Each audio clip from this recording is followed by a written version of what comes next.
morning and brushed your teeth? Me. Perfect. How many of you guys took a shower or bath recently? How many of you guys live in Birmingham? Me. Perfect. Now, the reason why I'm asking that question is because was your water dirty? No. It was clean. This is where you get that water from. But it's clear. This is your water source, okay? So this is where we drink water from? This is where you drink water from. Not directly out of the river, though. So where does your drinking water come from? But not just the faucet. Where does it come from to get to the faucet? That's the question. Rain falls from the sky. The forest helps to capture the rain and hold it like a sponge and then let it slowly trickle into the river. The river then has clean, cool water. That water drifts downstream and it comes to these big pumps and they suck the water out of the river and then they take it to a treatment process.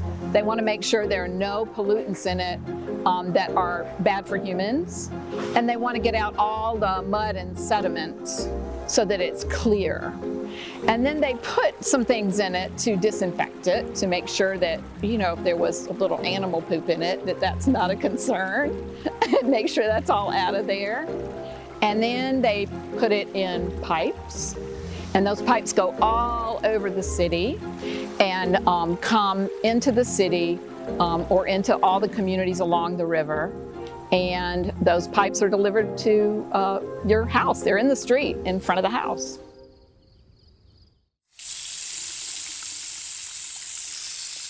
Eli? You want some water? I'm sort of embarrassed to say that I did not pay much attention, and I moved here, and until something happens to you, sometimes you're not aware of it, which I think is part of the problem, that other people in the metropolitan area don't realize how important their drinking water supply is and what's happening around it, because they're not told. So because I live here,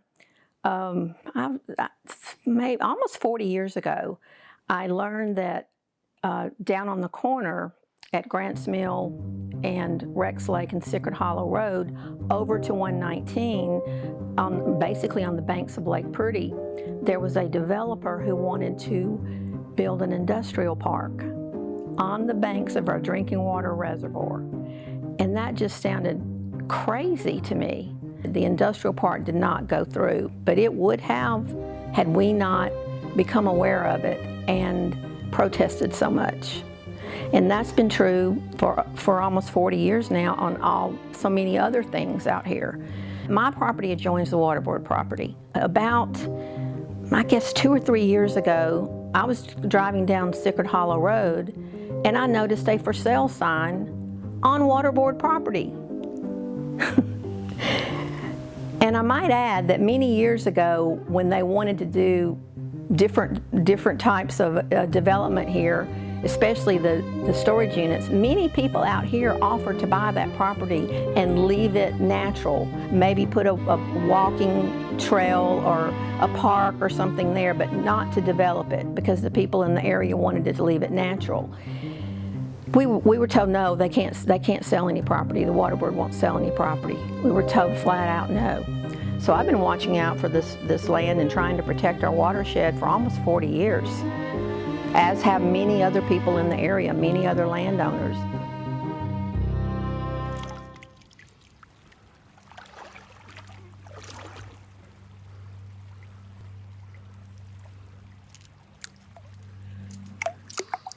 I mean, this is what you find in kind of a, unimpacted stream. Is almost anywhere you go, you can just reach down and find some kind of life. Where, in parts of the river that are more impacted, it's definitely different. But I'm still a lot like a kid. I'm fascinated by all these things out here. I could spend all day just flipping rocks and walking around looking at all the things that you could find.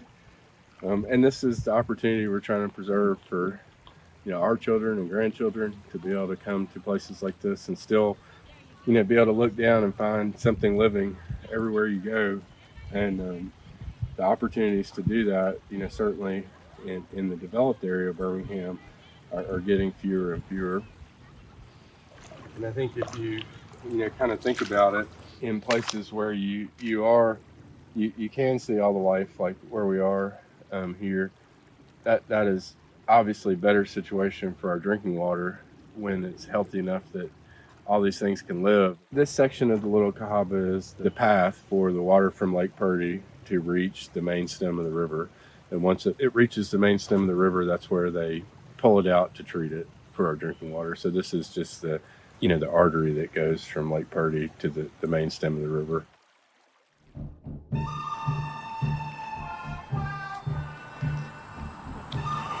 My name is Sarah Stokes, and I'm a senior attorney at the Southern Environmental Law Center.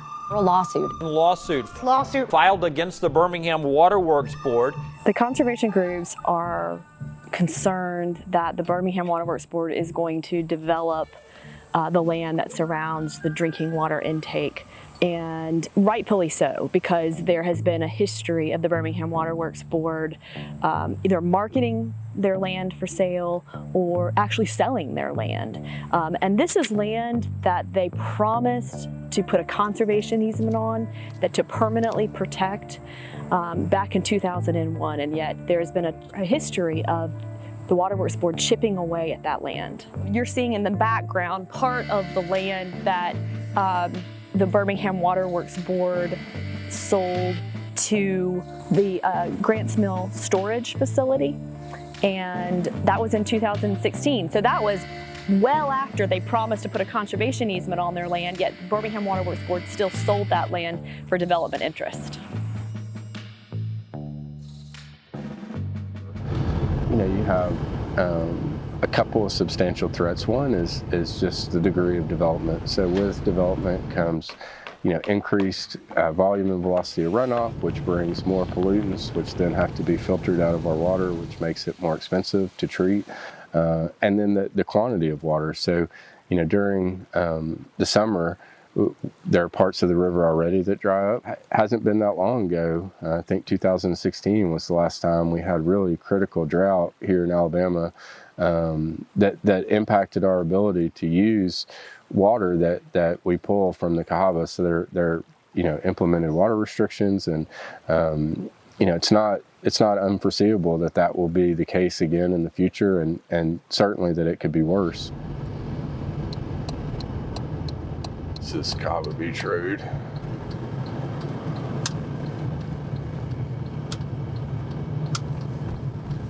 And so you could see, look at the neighborhood we just came from where the houses are 15 feet apart, and then look how, relatively undeveloped this is out here.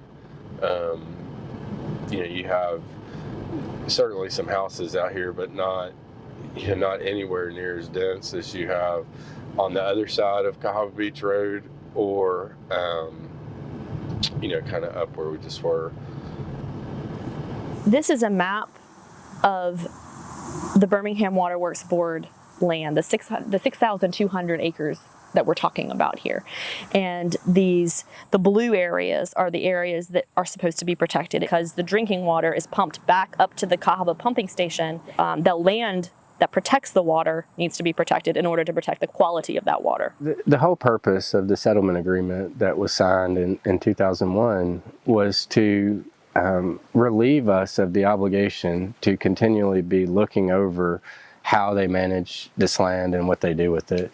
Historically, the Waterworks Board has had a multitude of problems in terms of corruption. Shakeup at the Birmingham Waterworks Board. Board chairwoman and president Sherry Lewis is charged with embezzlement. Lewis was booked into the Jefferson County Jail this afternoon. Self-dealing. Within the last 2 weeks, most of the utilities purchasing department has suddenly left the company. My sources say the utility discovered improper purchasing activities and possible kickbacks. The settlement agreement between the Attorney General and the Waterworks Board was supposed to protect ratepayers from the impact of what those type actions could ultimately mean. Get ready to pay more for your water bill. The Birmingham Waterworks Board is proposing nearly a 4% rate increase. Raising rates again, an increase of nearly 4%.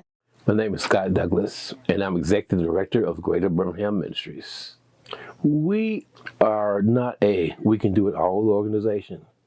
What we focus on are immediate economic crises of families, such as rent, utilities, food, and clothing.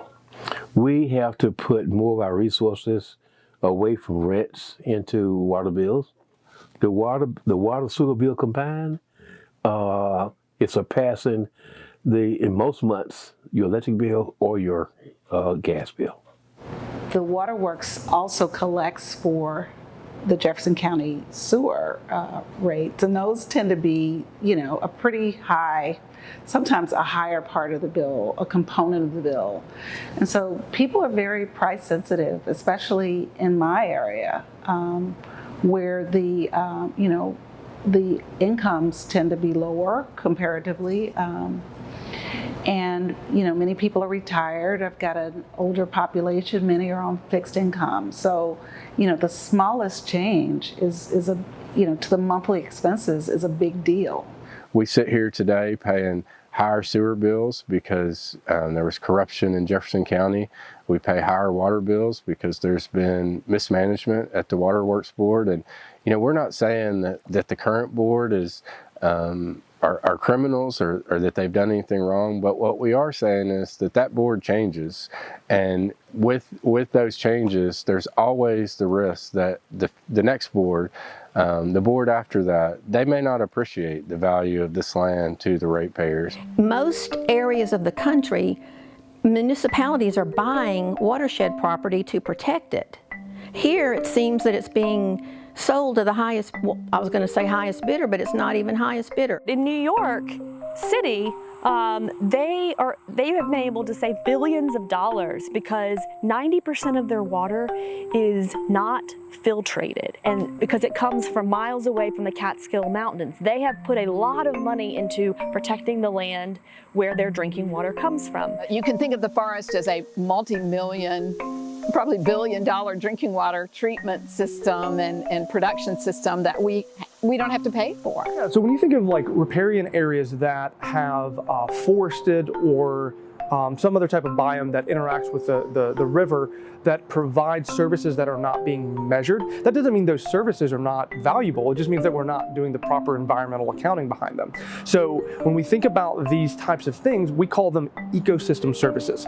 Literally, the ecosystem is giving us as human beings services that we're not paying for. So when you think about, forested trees slowing down rainwater from entering a stream and slowing that down and filtering it, right? That has value because if we need to use that water later for drinking water, we will have to filter it, right? We will have to mechanically substitute for what the environment would have already been doing. And so this is actually a big field of research in environmental econ of accurately assessing all the environmental and ecosystem services that exist in natural biomes. My name is Renee Dyer. I'm a district conservationist for the Natural Resources Conservation Service, the NRCS, and today we have a rainfall simulator for a demonstration for you. So this is our bare soil, and it got the most runoff.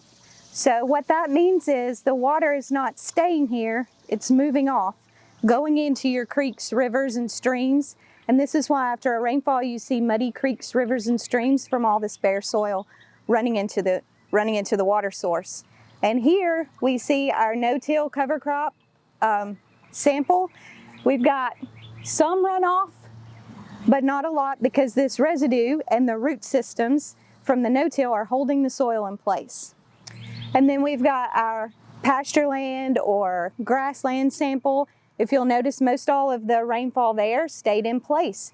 So that rainfall is going through the soil profile and getting filtered out, and our soil is actually a natural filter for the water. So that sample is doing exactly what it should do, and that's why we need to keep cover on the ground, is so that we can hold that water in place. It's helpful to think of the entire land area that drains to the Cahaba River above Highway 280, which goes all the way up above Trussville to Margaret and Argo.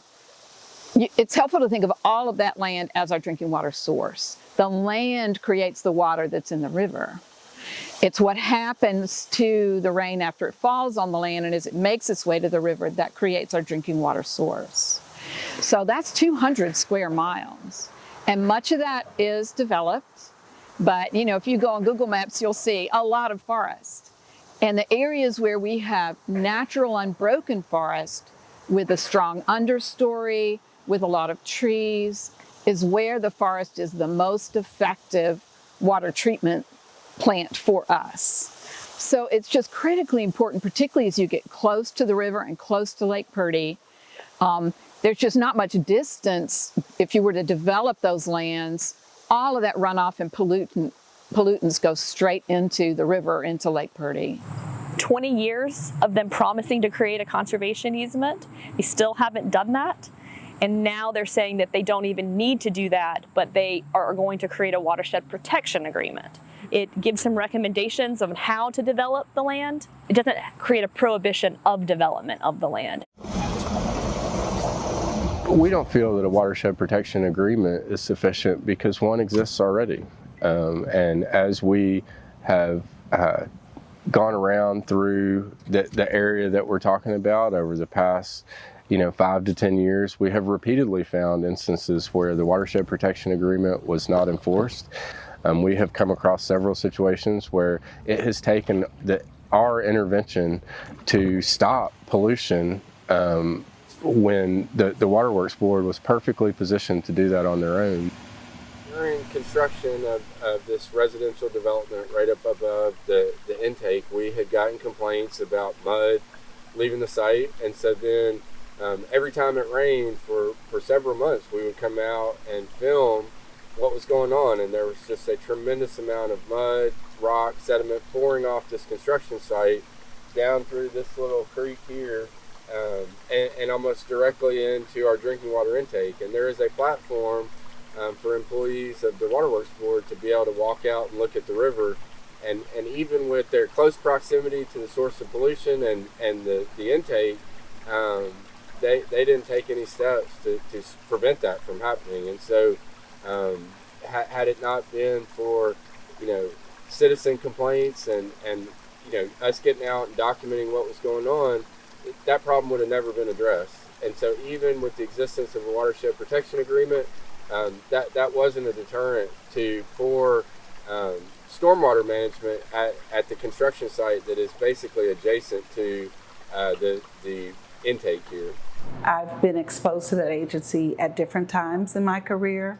They were on top of protecting the drinking water. In my experience 20 years ago, same agency, but a different cultural alignment, I would say. They've got to take the intent of the conservation easement seriously enough to take action to make sure that the land is actively monitored for development activity. And by all means not dispose of any of the property, because it's there for a reason, and that's conservation and protection of our drinking water. It's not there for any other purpose. Not to raise a couple of $1 million if you run short. That's not what that land is for. Anything that the water board has to do to clean the water from all the developers and all the runoff affects all of us. And even if you don't live in the exact area, you might work here, you might visit here, you might go to restaurants and movies. This issue is critical right now. I mean, this is an issue. Whether the board will put conservation easements or put a watershed protection agreement on their land influences 600,000 people's drinking water. It's not just the city of Birmingham, it's Shelby County, it's Blount County, it's the suburbs of Birmingham. There could be development, but it doesn't have to come at the expense of affordable water, and it doesn't have to come at the expense of clean water. Water has traditionally been the easier utility bill to pay. So we really want to use everything in our power to keep those rates low and affordable, and using nature to filter the water just makes sense. We already have it, so why would we do anything to jeopardize that? It just doesn't make any sense in terms of long-term sustainability and cost effectiveness. If everybody thinks the water just comes from the tap, without efforts, then we don't have the advocates that every community needs to stand up for their human right to affordable, clean, healthy water. The mayor of Birmingham appoints 2 Birmingham Water Works Board directors. The City Council of Birmingham appoints 4 Birmingham's Water Works Board directors. Shelby County Commission appoints 1. Blount County Commission appoints 1, as does the Jefferson County Mayor's Association. All of those elected officials appoint our Birmingham Water Works Board, and the board is the one that's making the decision right now to whether or not they should fulfill their promise in the 2001 settlement agreement. And this decision, it will affect our drinking water for decades, whether this land is developed or not. This is a critical juncture. Let your water provider know that you want them to take steps to permanently protect the land that protects your drinking water.